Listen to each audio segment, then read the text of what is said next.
Christian Huygens, ये नाम शायद सुना सुना सा लगे। आज हम इन्हीं की कहानी में उतरेंगे। ये एक ऐसे वैज्ञानिक थे जिनके काम ने विज्ञान की दुनिया पर एक बहुत गहरी छाप छोड़ी। वाकई वैज्ञानिक क्रांति के एक बहुत ही अहम किरदार। तो सवाल ये है कि आखिर क्रिस्टियन ह्यूजेंस थे कौन। देखिए, वो 17वीं सदी के एक डच वैज्ञानिक थे और उनकी खासियत ये थी कि उनकी दिलचस्पी किसी एक चीज तक सीमित नहीं थी। गणित हो, खगोल विज्ञान हो या फिर भौतिकी, उनका काम इन सभी क्षेत्रों में फैला हुआ था और उन्होंने हर जगह कुछ न कुछ कमाल का काम किया। अब हम उनके सबसे जाने माने काम यानी प्रकाश के तरंग सिद्धांत पर तो बात करेंगे ही, वो तो बहुत जरूरी है। लेकिन उससे पहले यह समझना भी जरूरी है कि ह्यूगन्स की प्रतिभा कितनी विशाल थी। वो किसी एक विषय के मास्टर नहीं थे। सोचिए, वो एक गणितज्ञ भी थे, एक भौतिक विज्ञानी भी, एक खगोल शास्त्री और एक आविष्कारक भी। ये सब कुछ एक ही इंसान में। उन्होंने ग्रहों के रहस्य सुलझाए और समय को नापने के तरीके को भी बेहतर बनाया। मतलब विज्ञान की कई अलग अलग शाखाओं में उनका योगदान देखने को मिलता है। अच्छा, तो चलिए सबसे पहले आसमान की तरफ चलते हैं। देखते हैं कि खगोल विज्ञान में ह्यूजेंस ने ऐसा क्या किया जिससे वो पूरे यूरोप में मशहूर हो गए। उस जमाने में उन्होंने अपनी खुद की एक बहुत पावरफुल दूरबीन बनाई थी और उसी का इस्तेमाल करके ह्यूजेंस ने एक ऐसी पहेली सुलझाई जिसने कई सालों तक खगोलविदों को उलझा रखा था। वो पहेली थी शनि ग्रह के आसपास दिखने वाली अजीब सी आकृतियां। ह्यूजेंस ही वो पहले इंसान थे जिन्होंने ये बताया कि ये असल में छल्ले हैं, यानी रिंग्स।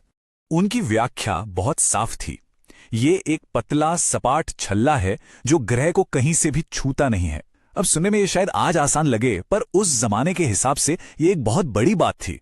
इससे पता चलता है कि वो कितने ध्यान से चीजों को देखते थे और उनका विश्लेषण करते थे। और बात यहीं खत्म नहीं हुई। साल 1655 में जब वो शनि को देख रहे थे तो उन्होंने इसके सबसे बड़े चांद टाइटन को भी खोज निकाला। इस खोज ने एक खगोल शास्त्री के तौर पर उनका कद और भी बड़ा कर दिया। तो ह्यूजेंस का काम सिर्फ अंतरिक्ष की गहराइयों तक ही नहीं रुका। उन्होंने अपना ध्यान एक और बहुत ही बुनियादी चीज पर लगाया, और वो था समय। साल 1657 में उन्होंने पेंडुलम घड़ी का आविष्कार किया, और ये कोई मामूली घड़ी नहीं थी। इसने समय को मापने के तरीके को काफी हद तक बदल दिया। करीब करीब 300 सालों तक ये दुनिया की सबसे सटीक घड़ी बनी रही। ये सुधार कितना बड़ा था, इसका अंदाजा ऐसे लगाइए, उस वक्त जो सबसे अच्छी घड़ियां होती थीं, वो भी दिन में करीब 15 मिनट आगे पीछे हो जाती थी। ह्यूजेंस की घड़ी ने इस गलती को कम करके सिर्फ 15 सेकंड पर ला दिया। मतलब सटीकता में सीधे सीधे 60 गुना का सुधार। अब सटीकता में इस जबरदस्त उछाल का असर क्या हुआ? इससे वैज्ञानिक प्रयोगों का तरीका ही बदल गया, क्योंकि अब वो ज्यादा सटीक माप ले सकते थे। इतना ही नहीं, समुद्री यात्राओं पर भी इसका बहुत बड़ा असर पड़ा। सही समय पता होने से समुद्र के बीच में देशांतर यानी लॉन्गिट्यूड का पता लगाना काफी आसान हो गया। तो ये सारी उपलब्धियां उनकी कमाल की प्रतिभा को तो दिखाती ही हैं। पर अब आते हैं उनके उस विचार पर जो शायद उनका सबसे गहरा काम था। एक ऐसा आइडिया जो अपने वक्त से बहुत बहुत आगे था। साल 1690 की बात है।